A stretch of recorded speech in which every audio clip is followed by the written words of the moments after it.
Vocês já pararam para pensar o quanto dor e culpa estão relacionados na nossa cultura? Esse vai ser o nosso tema de hoje. A gente vai refletir sobre essa relação entre pena, penalização, culpa e dor.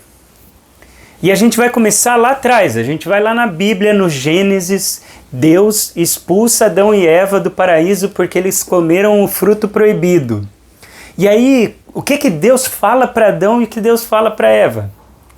Vamos começar com a Eva. Deus fala para Eva que a punição por ela ter comido do fruto proibido, além de ser expulsa do paraíso, é dar à luz aos seus filhos com dor. A dor do parto é a punição por Eva ter comido o fruto proibido. Para Adão, ele fala que a terra em que o Adão vai trabalhar vai produzir espinhos, abrolhos, vai machucar. É um trabalho doloroso, trabalho de parto doloroso, trabalho na terra com dor. Então, desde que a nossa cultura surge, essa relação entre dor e culpa, punição, já está muito entranhada. Não é à toa que a palavra dor em inglês é pain. E pain vem de pena, de punição. Então, desde do surgimento da palavra, pelo menos no inglês, também esse fenômeno, essa experiência que é sentir dor, já está carregada de culpa, de alguma maneira, e uma penalização. E aí, se a gente trouxer essa discussão para hoje, quantas vezes vocês ouvem dos seus pacientes coisas do tipo: o que eu fiz para merecer tal dor? Eu devo ter feito alguma coisa de errado. E quando a gente pensa em alguma coisa de errado, isso pode ter diversos significados, né?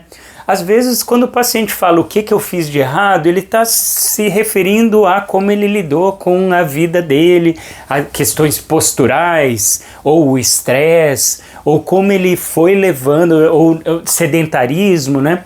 Então, parte desse que eu fiz de errado pode ter a ver com isso, né? Eu não cuidei do meu corpo como eu deveria ter cuidado e por isso eu tenho uma dor que não está melhorando. Essa é uma parte.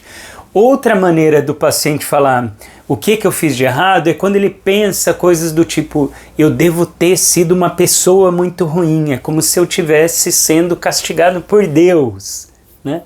Em ambos os casos, a culpa é sempre bom a gente olhar para ela com carinho, porque tem uma parte da culpa que é importante para a gente. A gente vive numa sociedade e quando a gente faz algo que não é da melhor maneira, a culpa nos ajuda a perceber que a gente não está levando a nossa vida do jeito que a gente gostaria.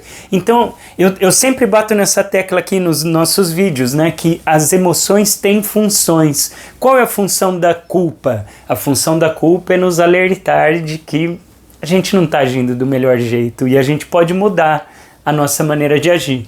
Então, em ambos os casos, tanto quando o paciente falou alguma coisa de errado eu devo ter feito para merecer esse castigo, ou eu não cuidei do meu corpo como eu deveria, nos dois casos essa culpa pode ter uma função. Então, a primeira coisa que a gente pensa, ao invés de falar, não é culpa sua, para com isso e tal, é falar, culpa do quê? O que você fez? Vamos tentar ouvir essa culpa, então. O que ela está querendo dizer, né? Em que medida o seu comportamento não está adequado para a maneira como você gostaria de viver? Como você pode mudar a sua maneira de agir? Então, a gente pode usar essa culpa como um motor para mudança.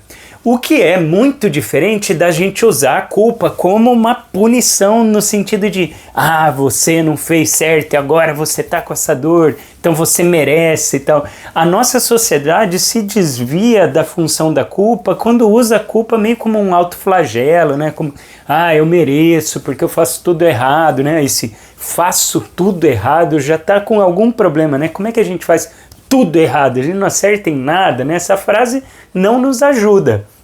Agora, errei aqui, errei nesse ponto. Por exemplo, não fiz atividade física e por isso estou com uma dor que não melhora. Então vamos ver maneiras de exercitar mais o corpo, de movimentar mais o corpo.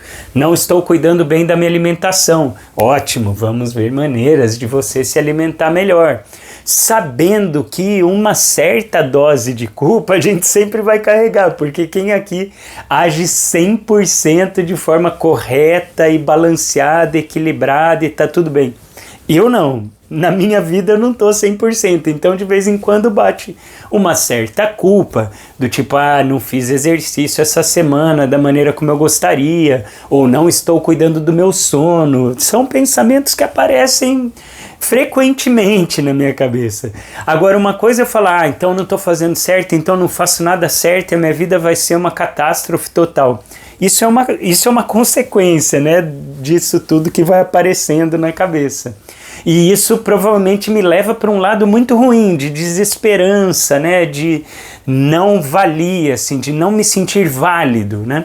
Agora a gente pode usar, quando eu uso essa culpa como um motor, eu começo na semana seguinte a me exercitar melhor, a cuidar melhor de mim. Então, mensagem do nosso vídeo de hoje é: vamos usar a culpa para o que ela serve. E às vezes a gente usa a culpa para tentar... a última coisa do vídeo, tá? A gente usa a culpa às vezes para tentar não entrar em contato com uma certa sensação de impotência que a gente tem diante do mundo. E às vezes a gente usa a culpa de uma maneira que não ajuda, do tipo, às vezes tem coisas que não tinham que eu fazer, né? Por exemplo, a morte de um familiar que eu amo muito. Aí eu penso, eu deveria ter cuidado mais, eu deveria ter levado num outro hospital, eu deveria ter feito tal coisa. Essa culpa pode não ajudar muito porque em alguma medida, tem coisas que não vão ser totalmente influenciadas pela gente. Existe um mundo que está por aí e que influencia os fenômenos também. Não é tudo nas nossas costas. Ou seja, a última coisa da nossa discussão aqui é: se a gente carrega toda a culpa de tudo que acontece, isso também não vai ajudar. Então o primeiro passo na culpa é identificar do que eu sinto culpa. Essa culpa faz sentido? É algo que eu posso mudar? Então vamos mudar. Tem coisas que a gente vai sentir culpa e que a gente não pode mudar. Aí o caminho é a gente entrar em contato com a nossa sensação de impotência diante de algumas coisas. É duro a gente se sentir impotente, mas tem alguns fenômenos em que a gente não vai conseguir mudar.